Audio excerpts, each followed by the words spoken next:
On a tous une idée de vidéo en tête, pas vrai? Mais voilà, entre l'idée et la réalisation, il y a souvent un monde, fait de manque de temps, de budget ou de compétences techniques. Et si on pouvait faire sauter tous ces verrous, passer d'un simple script à une vidéo terminée en à peine 15 minutes, et tout ça avec des outils gratuits, c'est la promesse qu'on va décortiquer ensemble aujourd'hui. Pour commencer, essayons de bien comprendre le problème de fond. Pourquoi est-ce que, pour beaucoup, créer une vidéo semble encore si compliqué? Tout part souvent de là. Une idée, une histoire à raconter, un message à partager, des concepts qui pourraient avoir un impact incroyable s'ils prenaient vie en vidéo. Sauf que voilà, la réalité rattrape vite l'envie. Le temps file, le budget est serré, et les logiciels de montage, eh bien, ils peuvent faire peur.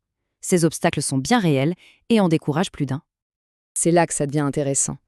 La source qu'on analyse aujourd'hui arrive avec une proposition radicale, une solution qui prétend balayer tous ces obstacles. Voyons voir ça de plus près. Bon, passons au concret. De quels outils parle-t-on exactement? On va ouvrir la boîte à outils proposée par notre source et voir ce qu'il y a dedans. Ce qui est assez bluffant ici, c'est la simplicité. Chaque étape, que ce soit trouver une musique, des images ou même faire le montage, est décomposée en actions de quelques minutes à peine. Et le mot magique, c'est gratuit. L'idée de fond, c'est de tout centraliser sur une seule et même plateforme pour que le processus soit le plus fluide possible. Vraiment, tout est rationalisé. Alors, c'est super d'avoir les outils, mais encore faut-il une méthode. Justement, quel est le plan d'action? Découvrons le processus en 5 étapes que notre guide propose. Et voilà le plan. C'est simple, c'est direct. Pas de chichi, pas d'étapes superflues. L'objectif est clair. Éliminer tous les obstacles techniques pour aller droit au but. De la première idée jusqu'à la vidéo finale. Ok, on a la méthode, on a les outils, mais qu'est-ce qu'on met dedans? Le contenu, c'est le cœur du réacteur. Pour illustrer comment construire une histoire, la source utilise un script très court comme exemple.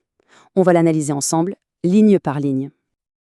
Alors, petite précision. Le script utilisé ici a un contenu politique. Notre but n'est pas de commenter le fond, mais bien d'analyser sa structure narrative. La première ligne, par exemple, est très efficace. Elle nous plonge immédiatement dans le passé, elle pose un décor et installe une ambiance. Et là, tout de suite après, bam! La deuxième ligne crée un contraste saisissant. On bascule du passé au présent avec une affirmation très forte. C'est une technique narrative classique, mais toujours aussi efficace pour mettre en évidence une transformation. D'accord, mais qu'est-ce qui a causé cette transformation? La troisième ligne nous donne la clé.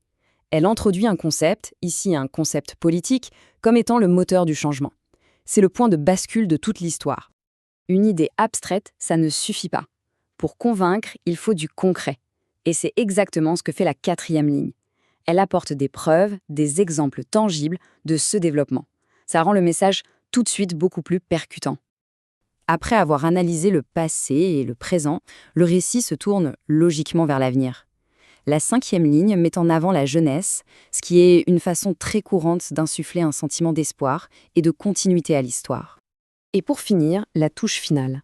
La sixième ligne fonctionne comme un slogan. C'est la phrase choc, celle qui est conçue pour rester en tête et résumer le message central de la manière la plus mémorable possible.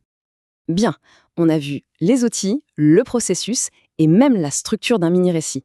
Alors, si on prend un peu de recul, qu'est-ce qu'il faut vraiment retenir de tout ça? Quelle est la grande leçon? Eh bien, la réponse, elle tient en un chiffre, celui-ci. La démonstration que la promesse du début est bien tenue, on peut réellement transformer une narration écrite en une vidéo prête à être partagée en seulement un petit quart d'heure.